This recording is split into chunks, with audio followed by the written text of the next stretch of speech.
चलिए प्रश्नावली 8.2 को जब करेंगे तो उससे पहले एक सारणी है, उसको जानना बहुत ही आवश्यक है। ये 8.2 के लिए और आगे के जो सवाल होंगे उनके लिए बहुत काम आएगी। तो इस सारणी को रटना नहीं है, समझना है कि कैसे इसका निर्माण हुआ, उसको जानते हैं ताकि ये आपके याद रहे। तो मान कोई सा भी रटने वाला इसमें नहीं है, ये पूरी की पूरी सारणी आप एकदम ध्यान में रहेगी और आप इसको भी बना सकते हैं। तो इसको कैसे बनाएंगे?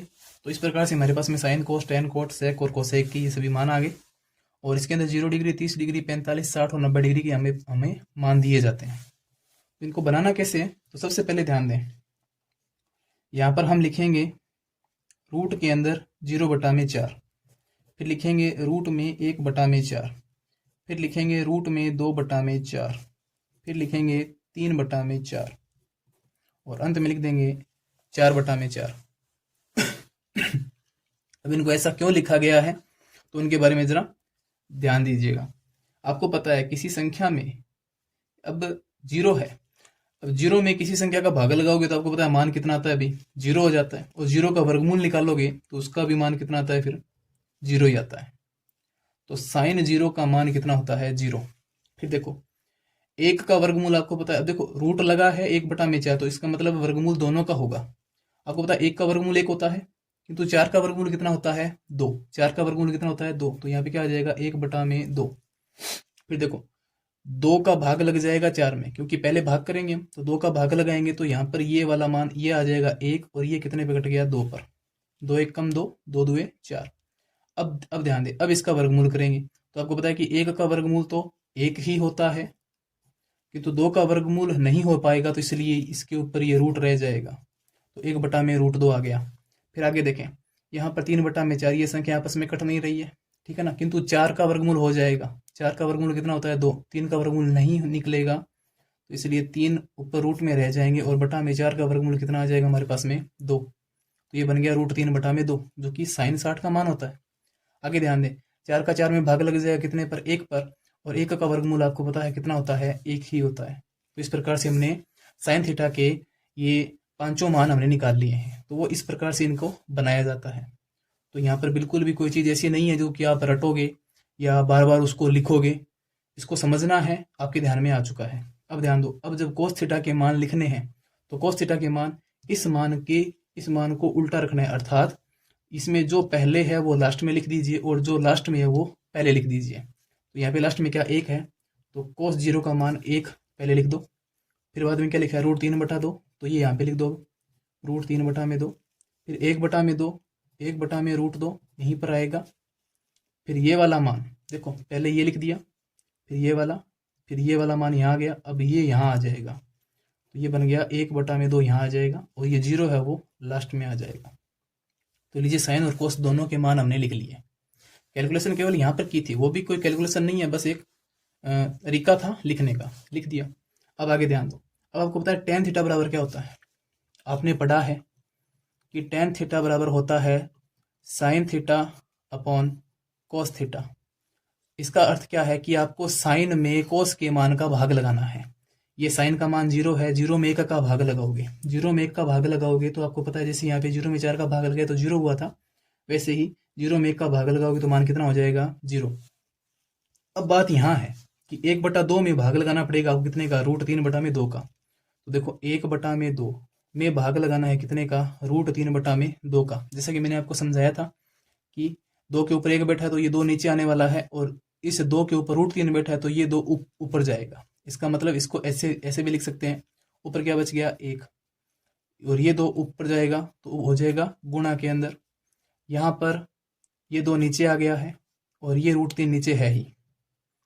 अब ध्यान दो, 2 गुणा में √3 नीचे है और 1 गुणा में 2, 2 से 2 कैंसिल, आंसर क्या आ गया, 1/√3।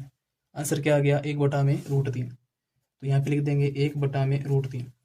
इसको ऐसे लिख सकते हो, और यदि आपको पता है कि भी हमें भाग लगाना है, जब ये भाग में है, अब इस संख्या को पूरी की पूरी संख्या को जब भी हम ऊपर लेके जाएंगे तो इन संख्याओं के मानों को पलट देंगे, ऊपर वाली संख्या नीचे कर देंगे, नीचे वाली संख्या ऊपर कर देंगे, नीचे, ठीक है। और ये निशान बदल जाते हैं, क्योंकि आपको पता है भाग का उल्टा क्या होता है, गुणा होता है। गुणा का उल्टा भाग होता है और भाग का उल्टा क्या होता है, गुणा होता है। अब ये संख्या जब भाग में है जब इसको ऊपर लेके जाएंगे, मतलब इस संख्या के हम भाग के निशान को चेंज करके किस में बदलने वाले हैं, गुणा के निशान में, तब संख्या के इस नीचे वाली संख्या के मानों को पलटना पड़ेगा हमें। तो ऊपर 1/2 था तो 1/2 रहेगा, गुणा का निशान आ जाएगा। अब ये √3/2 है, यहाँ पर हम क्या कर देंगे, 2 बटा में √3 लिख देंगे। देखिए √3/2 है। अब ये क्या लिखा गया है, गुणा में करके, जब हम भाग था, भाग की जगह हमने कर दिया गुणा का निशान, तो संख्या के मान पलट जाते हैं, ऊपर वाली संख्या नीचे और नीचे वाली संख्या ऊपर कर देते हैं। तो ये बन गया 2 बटा में √3, 2 से 2 कैंसिल, आंसर क्या आया, 1 बटा में √3। उम्मीद है आपको ये चीज़ें आती होगी, अगर यदि किसी को नहीं आती है तो आज से इस चीज़ को ध्यान में रखेंगे। तो हमारे पास में 1 बटा में √3 आ गया। अब सेम यहाँ पर होने वाला है, 1 बटा में √2 का भाग लगाएंगे 1 बटा में √2 से।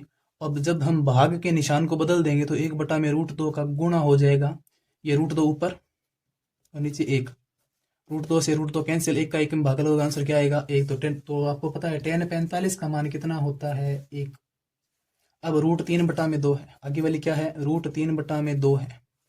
इसमें भाग लगाना है कितने का, 1/2। 1/2 को मैं क्या लिख सकता हूँ, 2 बटा में 1 कर देंगे, 1 को लिखो चाहे ना लिखो, 2 से 2 कैंसिल हो गया, आंसर क्या बच गया, √3 बच गया, क्योंकि √3 में 1 का भाग लगाओगे तो √3 ही आ जाएगा। तो यहाँ पर मान आ गया हमारे पास में, tan 60 का मान हो गया √3। अब आपको पता है यहाँ पर देखिए, 1 में 0 का भाग लगाना है। अब जब 0 का किसी संख्या में भाग लगाते हैं ना, तो वो मान होता है अनंत। अनंत का मतलब हम उसे परिभाषित नहीं कर सकते। तो आपने देखा होगा कि आपकी कॉपी के अंदर, आपने जो बुक है उसके अंदर लिखा गया है परिभाषित नहीं कर सकते, या फिर लिखा होगा यहाँ पर अपरिभाषित, अपरिभाषित, या फिर आप इसको लिख सकते हो अनंत।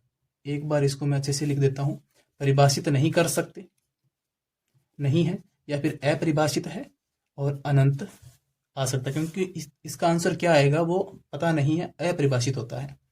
किसी संख्या में 0 का भाग लगाएंगे तो आंसर हमेशा अपरिभाषित होता है, उसे अनंत कहते हैं। अब आगे ध्यान दो, आगे कौन सा मान आ रहा है, कोट थीटा। और आपने पढ़ा है कोट थीटा, कोट थीटा बराबर क्या होता है, 1 बटा में tan थीटा, मतलब tan के मान का उल्टा कर देना कोट के बराबर हो जाता है। तो tan के मान का उल्टा करना है, मतलब 0 का उल्टा आपको पता है 0 ही होता है, 0 का उल्टा 0 होता है। किसी भी संख्या को, मान लें कि 5 लिखा है, अब 5 का व्युत्क्रम करना है, व्युत्क्रम का अर्थ होता है उल्टा कर देना, तो इसको हम क्या लिख देंगे, 1 बटा में 5 लिख देंगे। ठीक है, तो ये तो 5 का उल्टा मान बना दिया हमने, 5 का व्युत्क्रम कर दिया।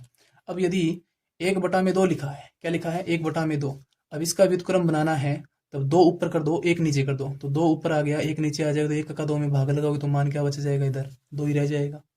तो 1 बटा में 2 का व्युत्क्रम या उल्टा मान क्या होता है, 2 होता है। तो वैसे हम इनके जो tan के मान हैं उनको पलटने वाले हैं। तो 1 बटा में √3 है, तो इसका मान पलटेंगे तब ये बन जाएगा √3। ठीक है, ये क्या बन जाएगा, √3।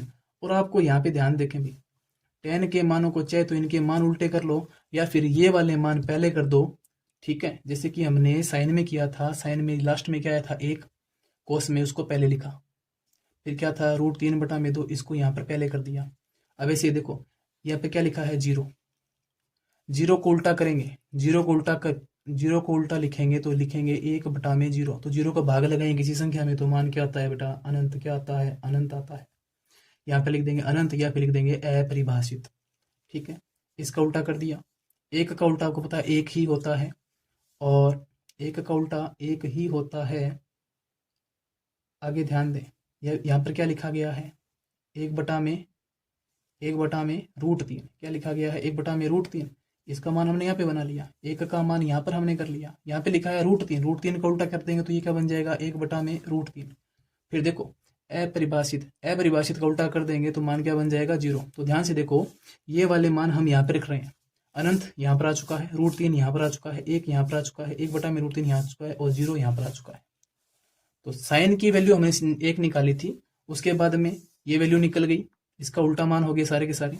tan की वैल्यू कैसे निकाली थी हमने, tan की वैल्यू निकाली थी साइन के मान में कोस के मान का भाग लगा के निकाली थी, तो ये भी वैल्यू हमने निकाल दी।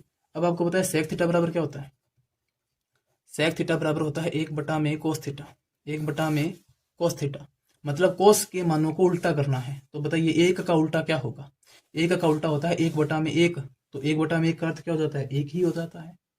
ठीक है, अब √3/2 का उल्टा क्या हो जाएगा, 2 बटा में √3, 1 बटा में √2 का उल्टा क्या हो जाएगा, √2, 1 बटा में 2 का उल्टा क्या हो जाएगा, 2, ये 2 ऊपर आ जाएगा। 0 का उल्टा आपको अभी बताया, 0 का उल्टा क्या होता है? अनंत। 0 का उल्टा क्या हो जाएगा? अनंत हो जाएगा। अब आगे बात करते हैं कोसेक की। तो आपने ये भी पढ़ा है कि कोसेक थीटा बराबर होता है 1/sin थीटा। 1/sin theta. चाहे तो साइन के मानों को उल्टा कर दो या फिर ये वाले मान यहाँ पर रखते चलो। लास्ट में लिखा है, इसको पहले कर दो। तो यहाँ पर क्या बन गया? अनंत। यहाँ पर 2 है, 2 यहाँ आ जाएगा। √2 की जगह रहेगा 2/√3, 2/√3 यहाँ आ जाएगा। 1 का मान यहाँ आ जाएगा। इस प्रकार से हमने इस पूरी सारणी को बना लिया है। उम्मीद है आपको ये समझ में आया होगा। इसमें रटने वाली कोई भी वैल्यू नहीं है, बस इतनी सी आपको थोड़ी ये बातें ध्यान में रखनी है कि ये मान बने कैसे। तो सबसे पहला मान हमने बनाया था वर्गमूल बना के। वर्गमूल में 0/4, वर्गमूल में 1/4, वर्गमूल में 2/4, फिर 3/4, फिर 4/4। तो जो जिस संख्या का भाग लगेगा उसका भाग लगा देंगे, बाद में उनका वर्गमूल निकाल लेते हैं। तो ऐसे हमने साइन की केवल एक वैल्यू को बनाया था, उसके बाद में सारी वैल्यू अपने आप बन रही है। बस इतना ध्यान रखना है कि ये जो वैल्यू है, ये वैल्यू अब यहाँ लिखी गई है। बस उसके बाद में एक एक करके पीछे वाली वैल्यू आगे रखते गए हैं। tan के मान को हमने निकाला था इससे, tan बराबर साइन बटा में कोस। बाकी किसी में कोई भाग लगाने की आवश्यकता नहीं है। जब एक बार tan के मान ज्ञात हो जाएं, तब ये वाली वैल्यू आपको वापस पता है tan की वैल्यू कोट में इस प्रकार से लिखी जाएगी, लास्ट में वो पहले आ जाएगी। सेक का मान हमने कैसे निकाला था आपको पता है। सेक बराबर होता है 1/cos थीटा, मतलब कोस के मानों को उल्टा कर दिया। तो सेक के मान जैसे ही बने, अब सेक के मानों को कोसेक के अंदर लिखेंगे तो ये वाला जो लास्ट में है वो पहले आ जाएगी। इस प्रकार से पूरी सारणी को हमने बना लिया है। उम्मीद आपको ये समझ में आया है। अब इसके बाद में जब प्रश्नावली 8.2 है, उसके अंदर सवाल कुछ इस प्रकार से होंगे जिनको करने के लिए हमें कुछ चीज़ों को जानना बहुत ही आवश्यक है। जैसे कि वो चीज़ें क्या है, जिसकी मान को रखना, बटा वाले मानों को रखना, तो उनको समझते हैं। चलिए बात करते हैं। इन प्रश्नावली के अंदर कुछ लॉजिक लगेंगे। जैसे कि मान लें कि हमारे पास में लिखा है a+b और बटा में नीचे आ चुका है -c।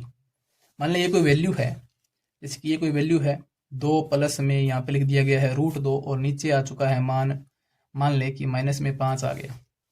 ये लास्ट में आ रहा है। अब लास्ट में जब उत्तर आएगा तब उसे हम माइनस में तो छोड़ नहीं सकते नीचे, तो नीचे वाली वैल्यू को माइनस में नहीं छोड़ सकते, तो हमें क्या करना पड़ेगा, ऊपर नीचे। ये जो माइनस है आपको पता है, माइनस का गुणा यदि माइनस से करें तो मान किस में चला जाता है, प्लस में। मतलब ये नीचे वाली वैल्यू धनात्मक हो जाएगी और यही हमको चाहिए। नीचे की वैल्यू हमें इन सवालों में माइनस में नहीं छोड़ सकते, तो माइनस में नहीं छोड़ेंगे तो ऊपर नीचे क्या करना पड़ेगा, -1 से गुणा कर देंगे। ऊपर भी और नीचे भी दोनों तरफ -1 का गुणा कर देंगे। तो जो वैल्यू ऊपर किस में चल रही है, प्लस में चल रही है, वो तो सारी माइनस में हो जाएंगी। और जो वैल्यू ऊपर यदि कोई माइनस में होती है तो वो प्लस में हो जाती है। अब यहाँ पर ये वैल्यू माइनस में चल रही, तो माइनस इंटू माइनस ये क्या बन जाएगा, प्लस। तो आगे जब इसकी वैल्यू क्या बनने वाली है, ऊपर वाले जो मान है वो तो माइनस में हो जाएंगे। माइनस में 2 और माइनस में ही क्या आ जाएगा, √2 बटा में यहाँ पर ये माइनस में 5 है, ये क्या बन जाएगा, प्लस में 5। इस प्रकार से हम इनके मानों को बना लेंगे। फिर कुछ सवाल ऐसे भी आएंगे जिनके अंदर हमें नीचे वाली संख्या के अंदर कोई संख्या रूट में मिल जाए। जैसे कि हम कोई संख्या लिखते हैं, जैसे कि √3 और बटा के अंदर हमें संख्या प्राप्त हो रही है, मान ले 2 प्लस में 2√3, 2 प्लस में 2√3। अब यहाँ पे समझिएगा कि इसे आगे कैसे हल करना है। अब देखिए 2 यहाँ पर भी है और 2 यहाँ पर भी है, दोनों जगह पर 2 हमें प्राप्त हो रहा है। तो √3 ऊपर है, इसको वैसे का वैसे लिखेंगे। नीचे 2 यहाँ पर भी है, 2 यहाँ पर भी, दोनों संख्या अलग अलग है, तो 2 को हम क्या ले लेंगे, कॉमन। तो देखो 2 को कॉमन लेते ही 2 का सबसे पहले इस 2 में भाग लगाएंगे तो कितने पे जाएगा, 1 पर। बाद में निशान किसका है, प्लस का। फिर 2 का इस 2 में भाग लग जाएगा तो यहाँ पर क्या हो जाएगा, 1 का गुणा करेंगे √3 से, क्योंकि देखो 2√3 लिखा है ना, समझिए इस बात को कि 2√3 लिखा है मतलब 2 गुणा में √3 है। इन दोनों के बीच में ये निशान है, गुणा का निशान, ठीक है। तो जब 2 का 2 में भाग लग गया तो 1 आया, 1 का होगा गुणा आप किससे, √3 से, तो यहाँ पर क्या बच जाएगा, √3। अब ध्यान से देखिए, यहाँ पर हमारे पास में ऐसी वैल्यू बन गई। अब कुछ नियम है इन सवालों को करने की। एक तो आप नीचे की वैल्यू को माइनस में नहीं छोड़ेंगे, तो यदि माइनस में वैल्यू हम नहीं रखेंगे तो उसको प्लस में बनाने के लिए हमें क्या करना पड़ेगा, ऊपर नीचे माइनस का गुणा करना पड़ेगा। अब यहाँ पर भी एक रूल यह भी होता है कि आप नीचे की वैल्यू को रूट में से हटा दीजिए, कि नीचे जो वैल्यू आ रही है कोशिश करें कि उसको रूट में से हटा दें। अब इसको रूट से हटाने के लिए एक फॉर्मूला लगता है। कैसा? आपने पढ़ा है ए स्क्वायर माइनस बी स्क्वायर बराबर में क्या होता है? ए प्लस बी और ए माइनस बी। अब ध्यान दीजिए, यहाँ पर जो वैल्यू लिखी गई है रूट वाली, अंदर वाली वैल्यू की बात कर रहा हूँ मैं केवल इनकी। अंदर जो वैल्यू लिखी गई है वो 1 प्लस में √3 लिखा गया है, 1 प्लस में √3। तो मतलब ये क्या बन रहा है अपना? a प्लस बी बन रहा है। अब इसके सामने यदि हम a माइनस बी बना दें तो वो किस रूप में आ जाएगा? ए स्क्वायर माइनस बी स्क्वायर के रूप में आ जाएगा। तो चलिए ऐसा करते हैं। तो यहाँ पर 1 प्लस में √3 है तो ऊपर नीचे हम क्या कर देंगे? 1 माइनस √3 का गुणा कर देंगे, 1 माइनस √3 का गुणा कर देंगे। ऐसा इसलिए करेंगे ताकि नीचे जो वैल्यू बन रही है, अब देखिए जब भी हमारा जो भी आंसर आ रहा है, यदि हम ऊपर नीचे सेम संख्या का गुणा करते हैं तो हमारा आंसर कभी चेंज नहीं होता है, क्योंकि हमने ऊपर भी उसी संख्या का गुणा किया है और नीचे भी उसी संख्या का गुणा किया है। बस इससे फायदा ये होता है कि नीचे यदि कोई मान हमें हटाना है तो वो मान हम हटा सकते हैं इस तरह से। तो हम यहाँ पर इसका इस्तेमाल करेंगे। ये बन गया ए प्लस बी और यहाँ पर क्या लिखा हुआ है? ए माइनस बी। संख्या बन गई ए प्लस बी, ए माइनस बी। अब इन दोनों को जब जोड़ेंगे ना, मतलब इनका गुणा करेंगे, तब ये किस रूप में आ जाएंगे? तो ऊपर वाली संख्या देखें भाई, √3 का होगा गुणा किससे? 1 माइनस √3 से हो जाएगा। तो ऊपर तो लिख देंगे √3 गुणा में 1 माइनस में √3 और बटा में नीचे वाली वैल्यू देखें, 2 का 2 यहाँ पे लिखा हुआ है। तो देखो ए प्लस बी, ए माइनस बी, तो उसको किस रूप में लिख सकते हैं? ए स्क्वायर माइनस बी स्क्वायर। तो ए कौन है? 1, तो मतलब 1 की स्क्वायर कर दीजिए, 1 की स्क्वायर कर दीजिए। ये ब्रैकेट में रहेगी संख्या, ठीक है, 1 की स्क्वायर कर देंगे। फिर देखो माइनस करेंगे क्योंकि यहाँ पे बीच में माइनस आ रहा है। बी की स्क्वायर मतलब √3 की स्क्वायर, बी की स्क्वायर मतलब √3 की स्क्वायर। ये इस प्रकार से हमने इसको लिख देंगे। फिर आगे कैसे हल होगा? तो √3 का होगा गुणा पहले इसके साथ, फिर √3 का होगा गुणा किसके साथ? माइनस √3 के साथ। सबसे पहले √3 का किया गुणा हमने किसके साथ? 1 के साथ, तो ये बना √3, फिर माइनस √3 का गुणा √3 से करेंगे। तो याद रखिएगा √3 इंटू √3 क्या बन जाता है? 3 बन जाता है। कोई भी संख्या यदि सेम संख्या दोनों रूट में है, उनका गुणा करेंगे तो वो संख्या एक साधारण संख्या में बदल जाती है। जैसे √2 इंटू √2 2 बन जाएगा, √5 इंटू √5 क्या बन जाता है? 5 बन जाता है। वैसे ही √3 इंटू √3 क्या बन जाता है? 3 बटा में नीचे 1 की स्क्वायर आपको पता है क्या होती है? 1 होती है, माइनस √3 की स्क्वायर करेंगे मतलब √3 इंटू √3। यहाँ पे √3 कितनी बार है? 2 बार है, तो वह यही चीज होगी। √3 इंटू √3 क्या बन जाएगा? सीधा 3 बन जाएगा, मतलब इस स्क्वायर से इसका रूट हट जाएगा, यहाँ पे बन गया 3। अब यहाँ पे नीचे मान क्या आ रहा है? ध्यान दीजिए, ऊपर वाली वैल्यू तो यही रहेंगी। अब इसको हम हिला ही नहीं सकते क्योंकि ये रूट में चल रही है और ये संख्या सीधी है, तो इसका ये यहाँ पर कोई घटाव नहीं हो सकता। अब यहाँ पर देखो 2 में से कितना ये 1 में से कितना घटा रहे हैं? 3 घटा रहे हैं। तो ऊपर तो है वैल्यू √3, माइनस में 3 है, नीचे यहाँ पर कितना बचेगा? 2 बचेगा। 2 का गुणा किससे करेंगे? 2 से करेंगे तो नीचे कितना आ जाएगा? 4।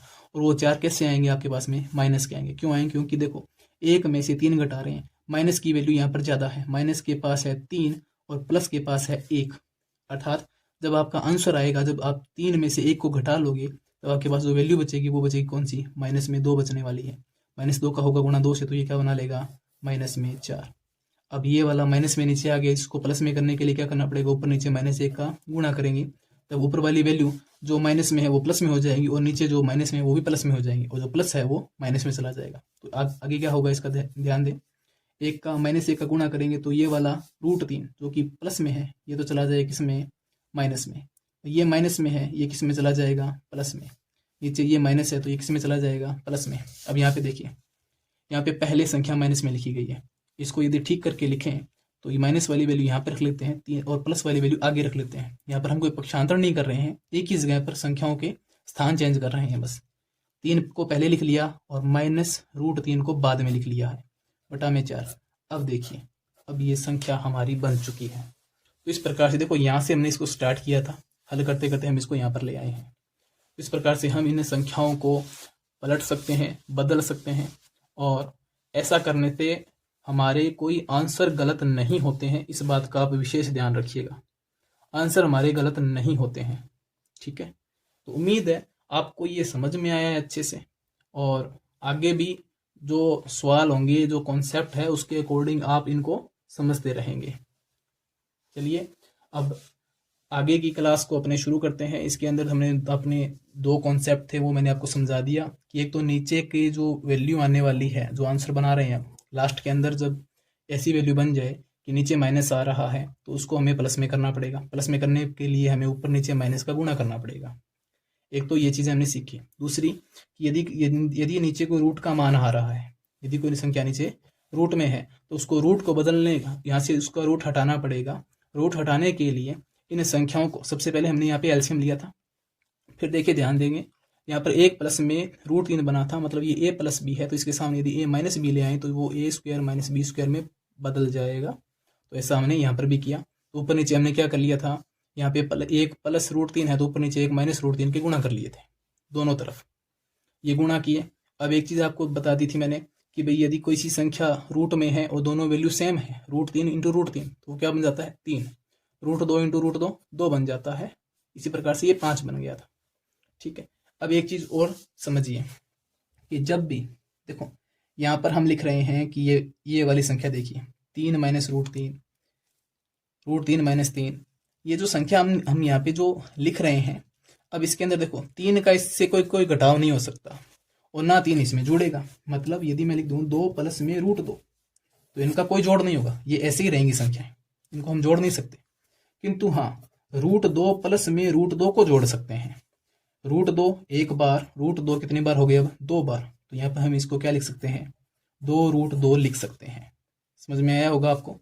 जैसे कि हम कर लें √5 प्लस में √5, तो बताइए कितने √5 बन गए हैं, ये 2 √5 बन गए हैं। कि √5 यहाँ पे कितनी बार है, 2 बार है, तो हम इसको लिख सकते हैं 2 √5। और यदि ये संख्या इससे ज़्यादा बन जाए, जैसे कि √5 प्लस में √5 प्लस में √5, तो बताइए कितने √5 हो चुके हैं, तो 3 हो गए इस बार, इसको बोलेंगे 3 √5। फिर यदि हमें घटाना भी पड़ जाए, मान लें कि √5 माइनस √5 प्लस √5, मतलब ये प्लस ये माइनस कैंसिल हो गया। मतलब कि देखो प्लस वाली वैल्यू यहाँ पर है, एक प्लस वाली वैल्यू यहाँ पर है। यदि हम इनको जोड़ के घटाएंगे तो भी √5 बचने वाला है एक बार, और हम ये प्लस में है ये माइनस में, इनको पहले ही हटा दें तो यहाँ पर हमारे पास आंसर में क्या बचने वाला है, √5 ही बचने वाला है। तो रूट वाली संख्याओं का जोड़ या घटाव रूट वाली संख्याओं के साथ ही होता है, और वो संख्याएं दोनों सेम होनी चाहिए, तो उनका जोड़ घटाव हो जाएगा। यदि वो सेम नहीं है तो उनका जोड़ या घटाव नहीं हो सकता। किंतु हाँ, यदि संख्याएं अलग अलग हैं और वो रूट में भी हैं, जैसे यहाँ पे समझते हैं √2 और यहाँ पे लिखा जाए, जैसे कि मान लो कोई √3 है और नीचे कोई वैल्यू दे रखी है हमारे पास में 4 इंटू में √2, ये कोई हमें वैल्यू दे रखी है। तो अब ध्यान दें, रूट वाली संख्या का गुणा रूट वाली संख्या के साथ में होगा, रूट वाली संख्या गुणा रूट वाली संख्या के साथ में होगा, और रूट चेंज मतलब रूट का मान बढ़ जाएगा। 2 का गुणा कर दो 3 से, क्योंकि ये भी रूट में है और ये भी रूट में है, तो 2 गुणा 3 कितना हो जाएगा, 6। मतलब ये यहाँ पर क्या बना लेगा, रूट में 6 बना लेगा। 4 का गुणा करोगे ना √2 के साथ में, तो ये इस प्रकार से लिखा जाएगा 4 √2, क्योंकि इस संख्या का इससे गुणा नहीं हो सकता, क्योंकि यह संख्या रूट में नहीं है, इसलिए ये सीधी लिखी जाती है 4 √2, और जो संख्या रूट में उनका गुणा हो जाता है, तो इसको हमने बना लिया है रूट में 6। आगे और समझते हैं, यदि लिखा जाए √5 और इंटू में लिख दिया जाए √3, तो 5 3 15, तो ये रूट में कितना आ जाएगा, 15 आ जाएगा। समझ में आ गई बात। तो रूट वाली संख्याओं के गुणा हो सकते हैं, ठीक है, रूट वाली संख्याओं का गुणा हो सकता है। यदि वो अलग अलग हैं तो भी गुणा हो सकता है, यदि वो समान है तो भी उनका गुणा हो सकता है। किंतु यदि संख्याएं अलग अलग हैं, यदि संख्याएं अलग अलग हैं और उनके बीच में प्लस या माइनस का निशान है, उनके बीच में प्लस या माइनस का निशान है, तो हम उन्हें एक संख्या के रूप में नहीं लिख सकते। वो दोनों अलग अलग ही रहेंगी, उनका जोड़ नहीं हो सकता। यहाँ पर उन दोनों संख्याओं का समान होना आवश्यक है, इसीलिए उसके बाद ही हम इनको जोड़ सकते हैं या उनको हम घटा सकते हैं।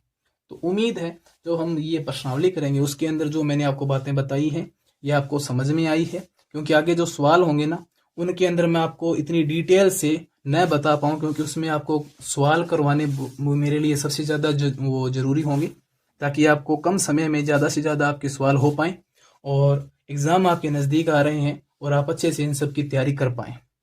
तो उम्मीद है आपको समझ में आया है। और जो ये सारणी हमने बनाई थी वो भी आपको अच्छे से समझ में आई है। एक चीज और बता देता हूँ मैं आपको, चलिए यहाँ पे करते हैं कि आपने ये तो देख लिया कि √3 इंटू √3 को हम क्या लिख सकते हैं, 3 लिख सकते हैं। तो क्या कहीं पर यदि हमें 3 लिखा है तो हम उसे √3 इंटू √3 के टुकड़ों में भी लिख सकते हैं। तो ये बिल्कुल ऐसा होता है क्योंकि ये दोनों क्या है, बराबर हैं। कहीं यदि हमारे पास में 3 है तो हम उसके टुकड़े बना सकते हैं किस रूप में, √3 इंटू √3 भी 3 की जगह पे लिख सकते हैं। क्योंकि कुछ सवाल ऐसे भी होंगे जहाँ पर हमें रूट से रूट के मान को काटना पड़ जाए। मतलब मान लें कि नीचे कोई √3 आ रहा है और ऊपर 3 लिखा गया है। मान लें कि ऐसी कोई संख्या है 3 बटा में 2√3 लिखा गया है। अब हमें इसको हल करना है, नीचे वाले रूट को हटाएंगे, नीचे वाले रूट को हटाना है। तो इसका मतलब ये है कि ऊपर इस वाले रूट को कैसे हटा सकते हैं, यहाँ पे 3 लिखा गया है, तो इस 3 की जगह हम क्या लिख सकते हैं, √3 इंटू √3। तो लिख देंगे √3 इंटू √3 बटा में क्या लिखा है, 2√3। अब एक √3 से एक √3 कट जाएगा तो आंसर क्या बच गया आपके पास में, 3√2 आंसर बच गया। तो इस प्रकार से हम इस 3 को भी इसके टुकड़ों में लिख सकते हैं और इनका जब गुणा करेंगे तो वापस क्या बन जाता है, 3 बन जाता है। तो उम्मीद है यहाँ तक आपको सब कुछ अच्छे से समझ में आया होगा।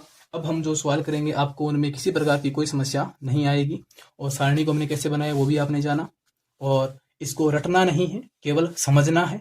और सारणी बनाने में ज़्यादा वक्त नहीं लगेगा, आप अभ्यास कीजिए, आप इसको अवश्य सीख जाएंगे। Thank you so much.